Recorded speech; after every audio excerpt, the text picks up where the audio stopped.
Welcome back, ladies and gentlemen, to another episode of the Ring Fanatics podcast. I am Nick, your host, and I am actually solo today. Joel couldn't make it on, so don't like missing episodes. We make sure that you guys get informed and make sure you guys have an episode of the Ring Fanatics podcast to watch every Friday afternoon. As always, as I always start every episode, go ahead and subscribe to our channel, the Ring Fanatics Podcast, and follow us on every single social media platform that we're on, whether it's Instagram, Twitter, TikTok, Facebook, um, and every single audio streaming platform that we're on, whether it's Spotify, Apple Podcasts, Google Podcasts, literally anywhere that you listen to your podcast, we are on there. So give us a follow on there. Give us a 5-star review. Give us a like on YouTube if you watch this on YouTube. Do whatever you can to support the Ring Fanatics channel today. Anything that you guys give us, we appreciate. Anyways, that out of the way. Um, as stated in the title of this episode, we're going to be talking about a couple of things that happened um, this past Wednesday night on Dynamite. As we're recording this is Thursday night, so we're not going live at the moment. This may be a quick episode, just to give a quick disclosure. We may go a little bit longer. I don't know. Um, but yeah, so what I'm talking about from this past Wednesday night, as you can read from the title of this episode, Kota Ibushi was announced as the fifth member of Team Elite for Blood and Guts next Wednesday night on Dynamite. That's also what we're going to be talking about a little bit because I'm excited for the match itself, other than Ibushi making his AEW debut. Um, Ibushi is someone who a lot of AEW fans wanted to appear on AEW for quite some time now. See, I'm not someone who's familiar with Ibushi. I've heard the name.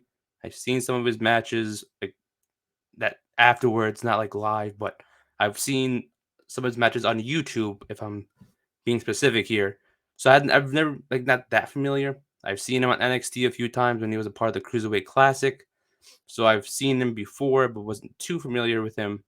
But his name floated around the internet and came across when I was watching AEW and all that sort. So I'm not that familiar. Just heard the name and watched a few matches here and there.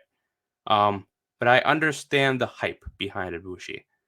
Um, Ibushi obviously teaming with Omega, good friend of his, the Golden Lovers, obviously being part of the Golden Elite. Um, the history is there, so it made sense. Like I said before, AEW fans expected him to come eventually. There were talks that he probably wasn't. There was a video that I saw of Omega saying that he was trying to convince Ibushi. Stuff happened. Not sure. I think it was regarding his New Japan contract, from what I was hearing as well. But I'm glad it's happening. I'm glad that he's there. The reaction he got from the video that they played this past Wednesday night at the end showed how much people cared about his presence being there. Again, we don't know what the deal is. It could be a one-off thing.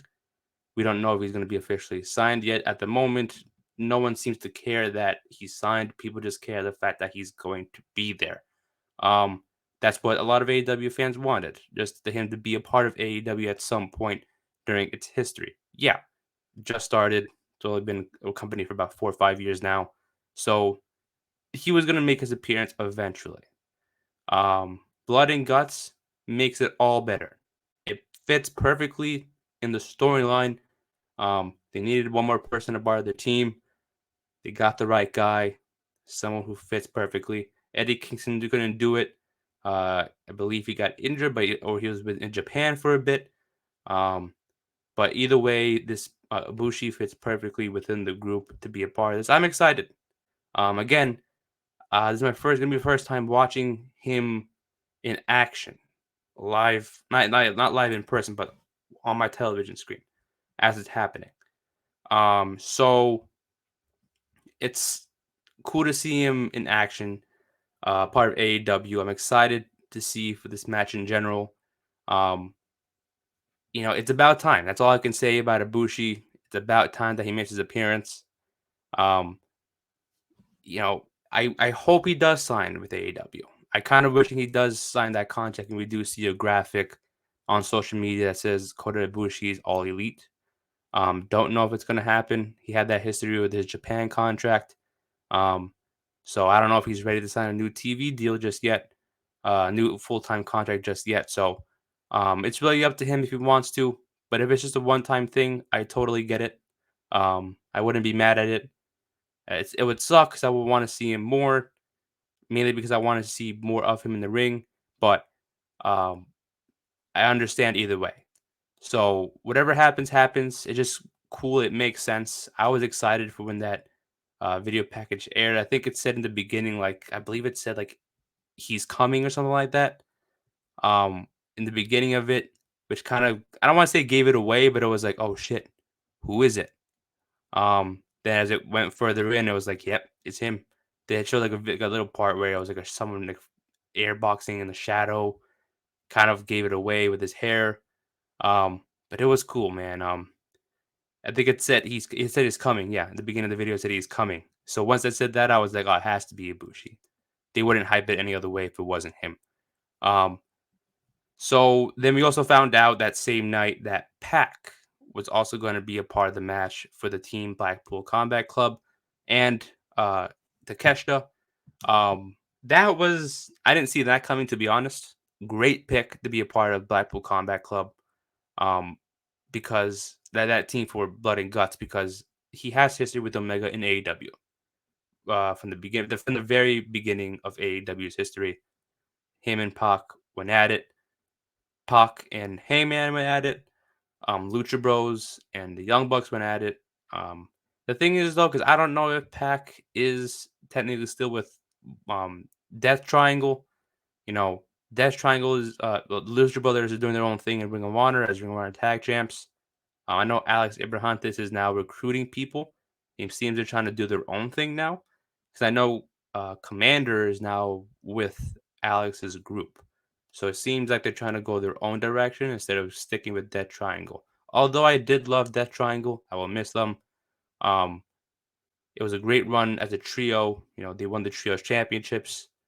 Pac was former international champion. So it was a great run, put on great performances, great matches. But I think it's time. This is just my opinion.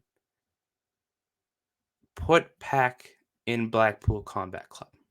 He fits perfectly in the group. He's from England. I don't think he's specifically from Blackpool, but I know he's from England, from the UK. So it makes sense. It makes sense. He fits their vibe. Like someone who just wants to beat people up. He fits perfectly in it. But the thing is, though, Blackpool Combat Club's motto was always like, "Oh, to get in, you gotta like bleed with us, fight one of us, prove that you belong in the group." I think he's had went back and forth with Moxley a few times here and there. I don't think he's bled with them. Um, I would assume that like during Blood and Guts, he will eventually start bleeding, kind of make that presence that Blackpool Combat Club wants him in the group after the match, because he went to war with them, not specifically against them. He was with them, even though, like I said, the motto was if you bleed in a match against us and prove to us that you're worthy, then um then you can come into the group. But um even though they're kind of teaming together already, it wasn't confirmed that Pac was in the Blackpool Combat Club. I do think at some point he's gonna start bleeding, do something crazy to get their attention, be like, hey, Pac, you're in our group now. You belong with us. And he will do it. Although I do think that the Blackpool Combat Club does need more young stars in it. I wouldn't be mad if Pac was the next member. Because Joel always said that like Yuta really isn't his best fit and he doesn't really like Yuta that well. I get it. I don't hate Yuta personally, but it's like if you add another veteran presence into the group, it's gonna overshadow Yuta like crazy. People are gonna be like, "Oh shoot, yeah, Yuta's in the group. I forgot about him." You know what I mean? All these talented veterans like Danielson, Claudio, Moxley, and Pac in the group, and it's like Yuta's just there. I understand that reasoning. I don't, like I said, I don't hate him personally, but that's gonna really not be good for him in terms of like trying. He's gonna have to try to outperform his other teammates. Yeah, you gave him the win, the pin at uh, Double or Nothing in the Anarchy in the Arena match. Didn't really do anything for you, to be honest. I forgot that he pinned Omega. Didn't make it a big deal at all. It's just that like at some point, at some point, you're gonna have to add more young stars to, kind of mix it up between the veterans and the young guys, because that was the original point of the group, is to promote, like, kind of bring up the younger guys and help them develop and become wrestlers and fighters. Yuta was cool, but you gotta add more into it. I still believe that Takeshita should have been the next guy, but it seems that Don Callis is starting his own group called the Don Callis family. We don't know yet if it's actually gonna happen because I know he's trying to recruit Jericho in this group. If it actually becomes a full faction, like where he becomes like his own, like he's. I don't mean to talk all over the place. I'm just saying what's on top of my mind and just saying it out there. Um, I feel like Don Callis can become like a. I don't think this is necessarily going to become a faction. It's definitely going to feel more like a Paul Heyman type of thing, where Paul Heyman had his Paul Heyman guys, kind of like that. I think it's going to be where it's a part of his family, the Don Callis family, but they're all going to be doing their own separate thing and not really, you know, intertwined with one another's storylines. Like Takesha might do his own thing, Jericho does his own thing, but we see Don Callis accompany these people to the ring every time they go to the ring. Sometimes they'll be with each other at once, kind of like the Firm. Before the Firm broke up, the Firm, they had the Guns do their own thing. Ethan Page does his own thing. Lee Moriarty, Big Bill, their own thing. So they were all doing their own stuff. But I think this might be somewhat different if they add more talent. Like, not say more talented, but guys who people want to, be behind. And like they have the main event push already. It could be the bigger star there. So I could see it more like a Don Callis being like a manager, not necessarily a faction, to where they're all together at the same time. Just they're all doing their separate stuff. But I do think that Takesha should have been in Blackpool Combat Club. But I'm not mad at the same time that he's kind of doing his own thing. Maybe eventually he'll join, and the Don Callis family they're like combined into one, and eventually become the Blackpool Combat Club with Don Callis as the manager. I feel like it fits much better with the manager. I liked when William Regal was a part of it. It sucks that he had to go. I understand why he had to go, but I feel like it was much better when they had a manager in the group. It felt, you had William Regal talking sometimes. It was either him, Mox, or Danielson talking, but it was mostly Regal. Um, but I do think Takesha should have been the right person as the next young guy in the group. But I'm not mad either if they do happen to add on Pac as a part of Blackpool Combat Club next. They could eventually, um, they can eventually find more younger stars to add onto the group. It was a huge miss as of right now if they don't add in Takesha, but I get what they're doing, and I mess with what they're doing. But I don't know. I'm like, they should have had a young guy in it, but I wouldn't be mad if Pac does end up doing it. I'm kind of like on the fence in the middle of this, because how are you gonna say that? Like, how are you gonna say that they're trying to help the younger stars, but pretty much everyone on the team is a veteran in the group? That doesn't make sense. It's a great group. Don't get me wrong. I love the group. I love what they're doing right now. I'm a big fan of them, but it's just add more young guys. That was the point. Um, just wanted to get that out there. Blood and Guts. Who do I want to win Blood and Guts? That is because who would need this? See, people would probably say that like the Elite's gonna win because why would you have Ibushi come into AEW just for him to lose his first and possibly his only match in AEW? I get how that wouldn't make sense, but Blackpool Combat Club, and I get it. They also got the win at Double or Nothing, like I said, when Yuta pinned Omega. Um, so it would be cool if the Golden Elite just ends the story there and gets the win. And that's it. But I don't think it'll continue after this. Because from what I remember from the last two Blood and Guts, the stories typically end at Blood and Guts. and I feel like that's how they should be. Like Blood and Guts is the final nail in the coffin for the story. They don't see each other again until like maybe later on. Um, but yeah, that's what I think. But I do think the Golden Elite should take the win here. I feel like this Blood and Guts may be the best Blood and Guts so far. Like not just because of the people who are in it, but I can tell already that it's going to be the best match. The Blood and Guts match between the last three. Well, the three including this one. So oh my god, I don't think anything in the future can top this though. Maybe if you add like even in the future, you know what I mean? If you were to put together another Blood and Guts that can top this with the current AEW roster, I don't think you can top it. This is like the best Blood and Guts match you could put on in AEW. Um, you got the top tier guys in the company going at it against each other. You know what I mean? It sucks that Danielson had to be out of it again. Um, Second year in a row that you have to miss Blood and Guts, but you know, at least they got Pac in it. You know what I mean? Um, I thought, and there also that's also the reason why I thought Pac was gonna be a part of Blackpool Combat Club. Because remember last year when Claudio replaced Danielson, Danielson said like here the next guy is um who's gonna replace me in the match is the new BCC member. But if you also think about it, now that I think about it, Don Callis was the one that introduced Pac as a fifth member. So what if Pac is a part of the Don Callis family and not BCC? You know what I mean? That could be a possibility.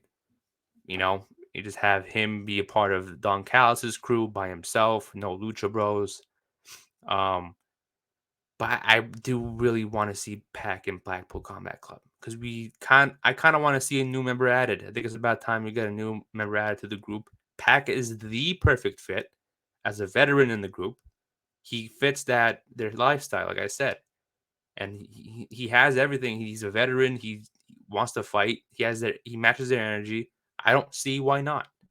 You know, maybe he doesn't want to. Maybe he wants just to get added to Don Callis' group to promote that. You know, because if you think about it, besides Jericho, if you say let's say if like Don Callis had Takeshita and Pac only, those are two guys they could have added to Blackpool Combat Club.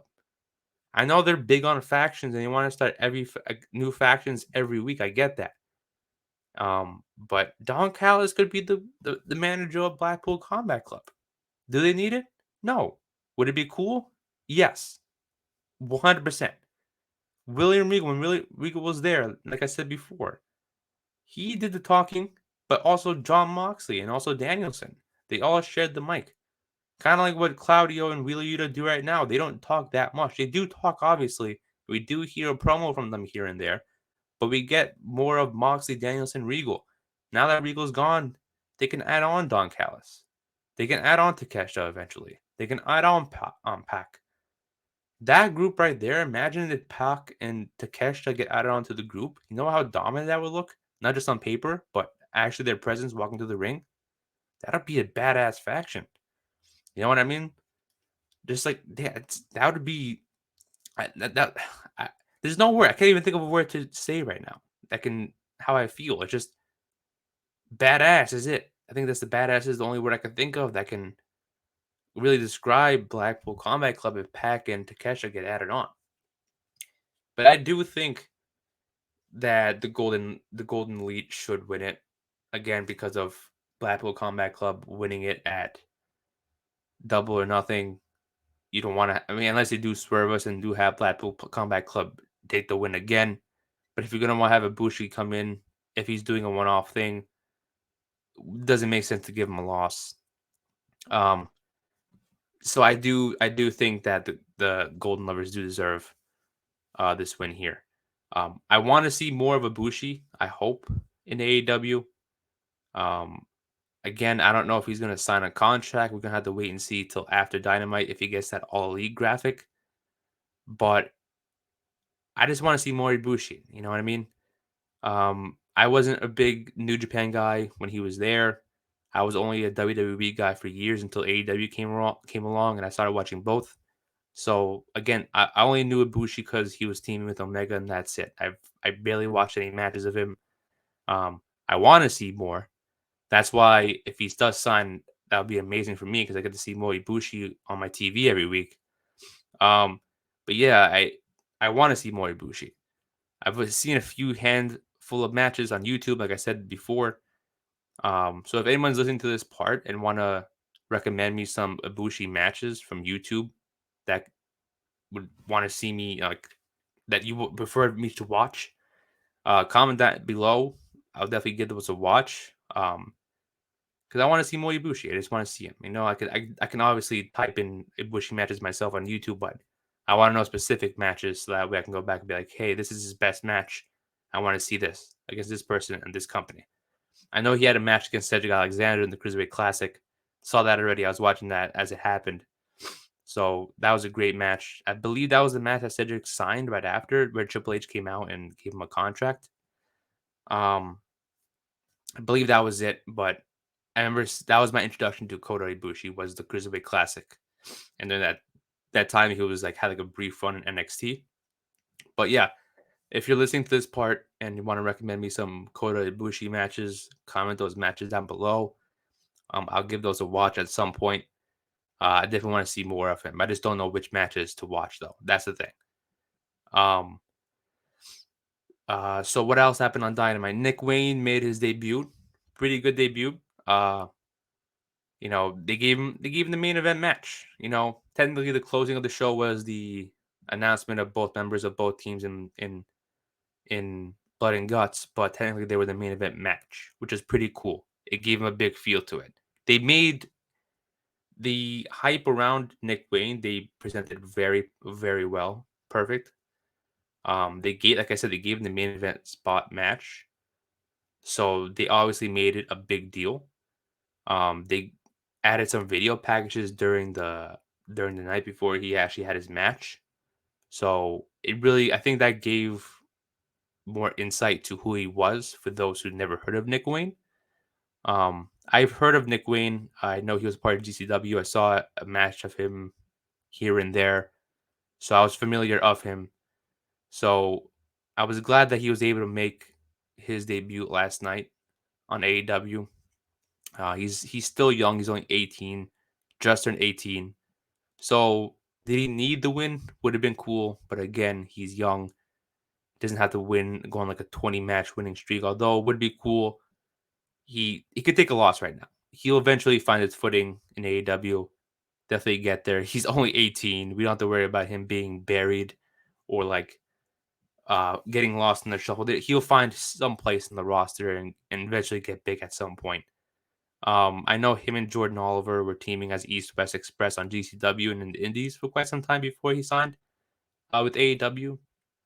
So I kind of hope at some point Jordan Oliver makes his debut in AEW. I know he said once in an interview recently that I saw on social media that he will eventually make his way to AEW. Don't quote me on that. I saw it recently, like not yet recently, but like yesterday or something. So I can't remember exactly what he said word for word. But I know he said that like eventually he'll make his way and let Nick Wayne do his thing. Pretty much what he said. Um, and I agree with that. Like I would let Nick Wayne do his thing, um, go solo for a little bit. Um, Eventually he'll make his way to AEW, reunite with Nick Wayne, and they'll become a great tag team in AEW, or a great young tag team. You know, Nick Wayne has to learn. His first television match. I don't think Jordan Oliver has made a TV debut yet, so but I would have Nick Wayne go solo, have him learn the TV wrestling. Um, he'll eventually have a great run by himself. Then if they want to reunite as a tag team, let them reunite as a tag team at some point. But I thought the match was great. Everyone was into the match with Swerve and Nick Wayne last night. So it pretty much showed you how much like the fans are into him. That was a quick glimpse of Nick Wayne for those who have not seen him yet. And I'm glad everyone was behind him. People were giving him the "This is awesome" chance, which was pretty cool. Um, so we all knew who he was, and like I said, got a quick glimpse of who he was and what he has to offer to the company. So I'm glad that he was able to provide that, and I'm glad he got like some type of chant because now I'm excited for him. Now I'm excited what he can offer and I'm excited what's next for him. You know what I mean? Whether it's against Swerve again, teaming with Darby, or doing something along that line, I'm excited for him. So yeah, that match was pretty fun too. It was back and forth. There were times where I thought Nick Wayne was gonna win. Um, it was very good with that. Towards the end, it looked like he got hurt. I know he was probably just selling a move, and he's probably all right. They would have announced an injury by now, so I know he's not injured. But I thought he landed on his arm. He was selling it very well.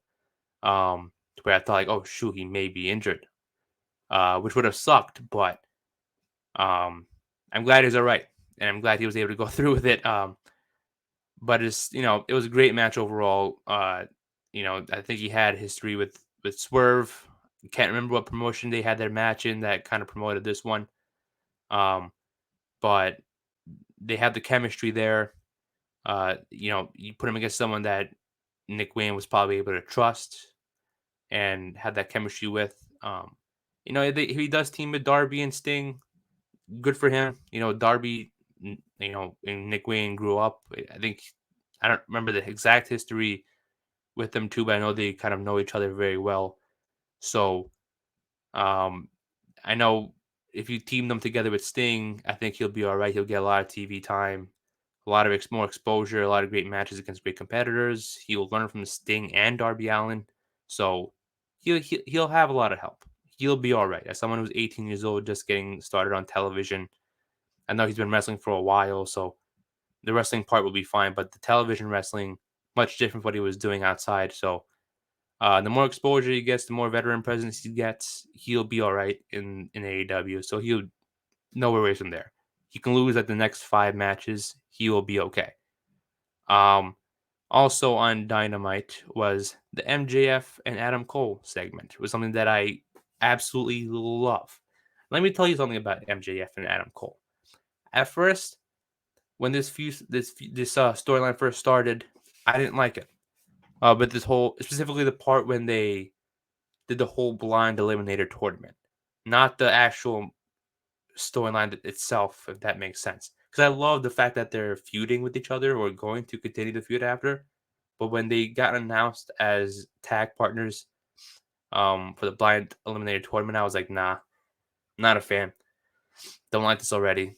But then the more they had these segments together every week on Dynamite, the more I started to like this duo. I'm like, I want more of this. I want more of this. I want more MJF and Adam Cole.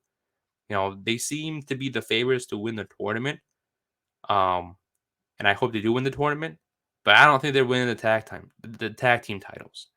Because I feel like at some point, whether it's the finals of the tournament or the actually that tag team title match itself, MJF is definitely going to turn on Adam Cole. Um, you may think that they're getting along now. Adam Cole is now starting to trust MJF. Everyone's loving the segment every week between them two, whether it was a pre-recorded segment or in the ring. But it's MJF. You know what I mean? He tries to get into your head, um, and he has some sneaky way to get out of things. So he's gonna eventually turn on on Adam Cole because if I also was thinking about it, let's say if they do end up winning the tag titles from FTR, unlikely to begin with, whether they were feuding or not. It wouldn't make sense to have them win the tag titles, then probably lose it shortly after if they're gonna feud for All In at Wembley, because that seems to be the match right there, right? MJF versus Adam Cole at All In at Wembley has to be it. So, you know, they're not going to, it would make sense to get them the tag titles for only just to feud with each other and probably relinquish it and lose it at some point, then go back to feuding one on one for All In. That wouldn't make sense. So keep the tag titles on FTR. Have MJF screw Adam Cole over during the match. He's trying MJF. So that's what MJF is doing. He's trying to gain Adam Cole's trust. Then all of a sudden turn on him when the time is right, and the time is going to be at the tag team title match on July 29th, I believe they said it was on Collision. Um, Watch, I'm predicting it right now. MJF is going to turn Adam Cole during that tag team title match. He's going to win the tournament. I believe they're facing off against Daniel Garcia and Sammy Guevara, which is a great matchup because I'm a huge fan of both Sammy Guevara and Daniel Garcia because I would want them to win the tournament too. Like, I also wanted them to win it because that duo together, um, also perfect pairing. We'll get to that in a little bit, but MJF with this storyline with Adam Cole is trying to make you convinced that they're going to work together and they're going to win the tag titles because everyone loves it. I do too. I'm a big fan of this.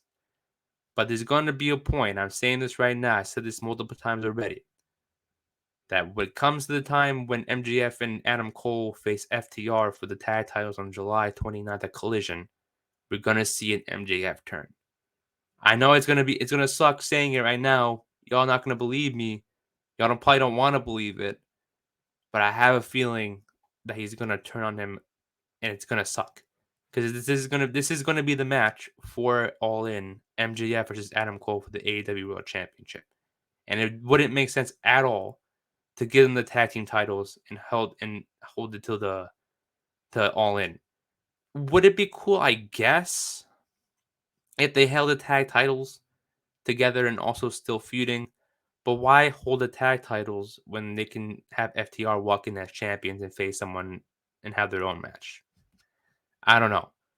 Um, Maybe they'll do something to where they win it, enter All In as tag champions, have their rematch against FTR. That's when MJF turns. That MJF and Adam Cole lose the tag titles to FTR, then have their match for All Out the week after. You know, although that match does seem like an all-in type of match if you're trying to sell out. Wembley's most likely sell out, sold out already. But you know what I mean? That feels more of an all-in type of match. So I'm going to go with my first option there and have MJF turn on Adam Cole on July 29th, setting up that match for All In. Because it's a month and a half away as I'm recording this. So they're going to have to. I feel like they're doing this whole blind eliminator tournament and the storyline with them teaming up together. Um, to kind of hold the storyline a little bit. Because if you have this storyline with them going back and forth week in, week out on the mic for a couple of weeks, it's going to get boring a little bit. You know, like, I wouldn't mind that going back and forth. You know what I mean? I like them both on the mic. They can go, I can hear them talk for hours going at it in a promo battle, but there's going to be a certain point where you're going to get tired of that and be like, nah, I don't want to see this anymore. Just, you know what I mean? Excuse me. But, so this makes sense to add this entertainment part of the feud in. Like I said, I'm a huge fan of it. It seems like it's getting everyone involved. Everyone loves it. It's hilarious. It's entertaining. We get to see the bond of them two together. MJF doing Adam Cole's pose and everything. It seems really, really fun. The duo is great together.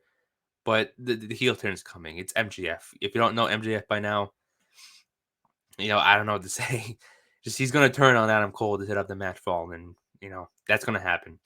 If it doesn't, then I guess I don't know MJF well. But I think he will turn during that title match, win the tournament. But like I said, in terms of Danny Garcia and Sammy Guevara, it seems like they're kind of drifting away from JAS. It seems like JAS is kind of splitting up. We saw that segment with Jake Hager saying and talking to Jericho backstage. He gave him his purple hat. He likes that hat. He likes that hat. The fact that he gave it up, like, it seems like they're teasing the disbanding of, JAS. Matt Menard and I believe his name is Daddy Magic. That tag team seems to be doing their own thing right now. We haven't seen them in a while being paired with Danny Garcia. I mean, I think that a week or two ago they were together, but like we haven't seen JAS as a full unit together at the same time in a while. So I feel like that turn is going to come soon. Eventually, we're gonna see all of them together, like separately. I think this is how Daniel Garcia and Sammy Guevara get away from Jericho. Like, if they win the tournament, right? If they win the tournament and they go on to face FTR, um, we can also see some type of storyline to where, like, I know it's probably not going to happen. MJF and Adam Cole are probably going to win it. Let's say if they do, I can definitely see Jericho turning on them and costing them the match, and then that's going to lead up into a feud where it's going to be Sammy or Danny Garcia versus Chris Jericho, and then maybe during the tournament finals against MJF and Adam Cole, maybe we see Jericho come out try to help them, but he ends up costing them the match, leading that the reveal of Jericho joining Don Callis and his crew, the Don Callis family. That's how we see it there. Um, but again, I love that they're teaming. Great pairing. I hope they turn babyface because I think people will love them together as a tag team too. I wouldn't say it not as much as Adam Cole and MJF, but people will love them. They're a great duo. Even though Danny Garcia seems to be more of a heel, he fits more of a heel for the heel role. So I think it makes sense if he stayed a heel. But they fit well together. They fit well. We saw it on Dynamite last time. They fit well. They know each other well. They have great chemistry in the ring. So I wouldn't be mad if they stayed a tag team. Keep them together. Maybe not. Have them go their own separate ways. But I feel like this is gonna tie in this whole storyline of them two in the finals. It's probably gonna tie into a way where Jericho's gonna cost them the match. Um, and I can't wait for that to happen. You know, Sammy Guevara and Daniel Garcia, they deserve to be on their own, killing it, whatever they do. I kind of missed Sammy's solo run when, like, in between the phase of like when Inner Circle first disbanded till before JAS, when he had the TNT Championship runs. That was my favorite time of Sammy Guevara. I hope Daniel Garcia has that type of run when he splits up. When he had the Ring of Honor Pure Championship, he was still with JAS doing things with Jericho. But Daniel Garcia also needs that type of run. Give him a solo run by himself. People will get behind him. People are already behind him when he does that dance. So if you continue to push that with him, give him a great solo run. Maybe have him beat Orange Cassidy for the international championship. Um, you know, give him a great solo run. The international championship seems to be more prestige right now than the TNT championship. I absolutely hate how they treat the TNT championship right now. Like I said, the international championship seems to hold more prestige to it, even though there's only been two champions to it, more than the TNT championship right now. So if Danny Garcia wins the international championship, um, that would be great for his career. People are expecting a lot bigger names like Andrade, Miro, Jay White to beat Orange Cassidy, but I wouldn't mind if Danny Garcia got it too. Um, that'd be great in his career. Um, yeah. So those are the big parts of AEW that I wanted to talk about. Ibushi being announced, Blood and Guts. Talked a little bit of Blood and Guts, and you know some big parts of AEW Dynamite this week. Um, so yeah, my final prediction for Blood and Guts, it has to be the Elite taking the victory here. Um, it wouldn't make, like I said, it wouldn't make sense to have Blackpool Combat Club to win again. I think if Ibushi's coming here, if it's a one-off type thing, it wouldn't make sense to give him a loss. So if I were AEW, give the Golden Elite the win here. I'm pretty sure Blackpool Combat Club will be just fine if they take this loss. So you can give um the Golden Lovers the win. Would I be mad if they upset if Ibushi doesn't sign full time? No, I understand. He had some contract issues with New Japan. Probably won't go into full detail on that because I don't have all the info on that. Um, but yeah, give the Golden Elite the win. Maybe we'll see. Hopefully, we can see Ibushi more on TV. Who knows? We just gotta wait and find out. Before we end this episode, like I said, it was probably gonna be short because it's just me today. Before we get wrapped up here, The Ring Fanatics, us, myself, Joel, are sponsoring both Jordy Lee and the tag team of Notorious Mimi and Gabby Ortiz for this Saturday's CCW event, tag team tournament event that's happening this Saturday, July 15th. The tickets to the show will be in the description. Before I even get further into that, here's a quick video that was sent to me by CCW for the event. CCW up against the ropes, finna put you in the choke. Your career up in smoke, got you looking like a joke.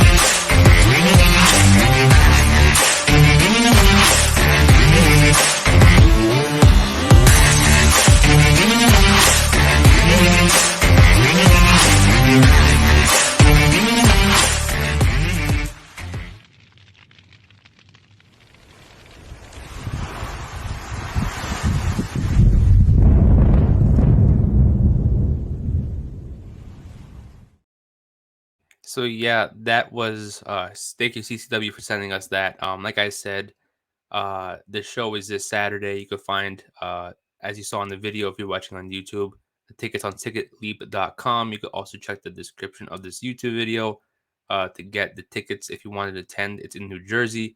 If you want to watch it live Saturday night, if you can't actually make it to the event, you could watch the event live on Title Match Network. It's only $10 a month. So you can go ahead, subscribe to that, and watch the full show there. It starts at 6 p.m. Eastern Standard Time. So you go ahead and watch it there. Also, last thing before I go, I should say, we did promote on social media, that there was going to be a giveaway since we hit 800 followers on Instagram, and we were giving away a $50 gift card for AEWshop.com. So there were 3 entrants, not a lot, but there were 3 entrants. I'm going to spin this wheel right here as I'm sharing my screen. And we will decide a winner who will be winning the $50 AEWshop.com gift card. And the winner of the gift card will be Chris Moreno, our good friend Chris Moreno. You're the winner of the $50 AEW shop gift card. DM us on Instagram. We'll get you the $50 gift card sent to you so that way you can get stuff from the AEWshop.com. Again, thank you all for joining.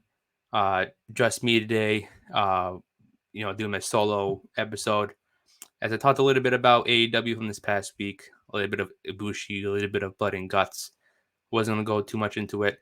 But yeah, I hope y'all enjoyed. This is Nick, episode number 125 of the Ring Fanatics podcast. And we will see you guys next episode. Catch ya.